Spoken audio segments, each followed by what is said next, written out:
Hello friends, welcome to RJ the fighter. আর আমি তোমাদের সাথে রঞ্জন। তো বন্ধুরা, দুর্গাপূজা অনেকদিন আগেই শেষ হয়ে গেছে, আর আমার হচ্ছে দুর্গাপূজার একটি শেষ ব্লগ।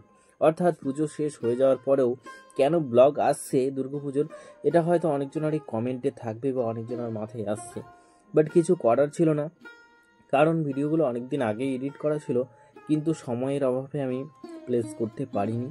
কিছু সমস্যা ছিল আমার, যার জন্য। সো এই হচ্ছে বালুরঘাটে একটি দেবী প্রতিমা, আর সেটা হচ্ছে অষ্টমীর রাত্রি। সেই অষ্টমীর রাত্রে আমি গিয়েছিলাম, আর সেটাই আপনাদের সামনে উপস্থাপন করছি। তো দেখুন।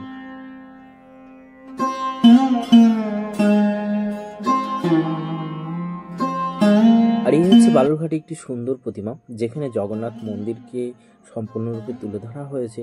যাই হোক, খুব সুন্দর হয়েছিল এই দেবী প্রতিমার মণ্ডপটি। চলুন এবার প্রতিমা দর্শন করি।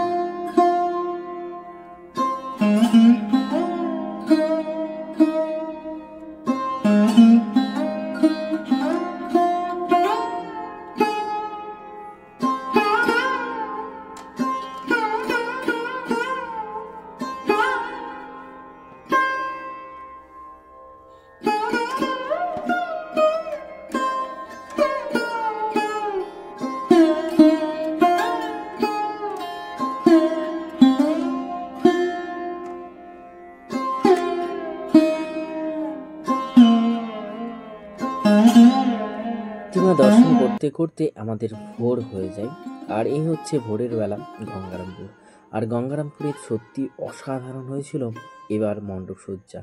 তো চলুন এবার আমরা দেখাচ্ছি সেই মণ্ডপসজ্জাটি, যেটি বৌদ্ধ মূর্তি, অর্থাৎ কোনো একটা বৌদ্ধ মন্দিরকে কেন্দ্র করেই কিন্তু তৈরি করা হয়েছিল এই মণ্ডপটি।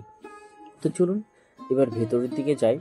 আর আরজে দ্য ফাইটারে অবশ্যই নিউ ব্লগ আসছে, আপনারা সাথে থাকুন, পাশে থাকুন।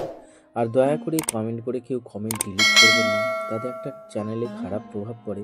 কিছু টেকনিক্যাল ইস্যুর জন্য কমেন্টের রিপ্লাই সাথে সাথে দিতে পারছি না, সো প্লিজ কমেন্টগুলো ডিলিট করবেন না। আর এই হচ্ছে দেবী মূর্তি, জাস্ট অসাধারণ একটি দেবী মূর্তি, যেখানে মাকে বসানো হয়েছে মেবি ডাইনোসরের উপরে।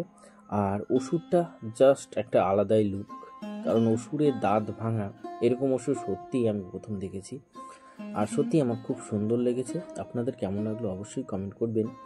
আর দুর্গাপূজার এই হচ্ছে শেষ ব্লগ। আবারও একটি বছরের অপেক্ষা, আসছে আরও অনেক ব্লগ। সাথে থাকুন আরজে দ্য ফাইটারে। ধন্যবাদ।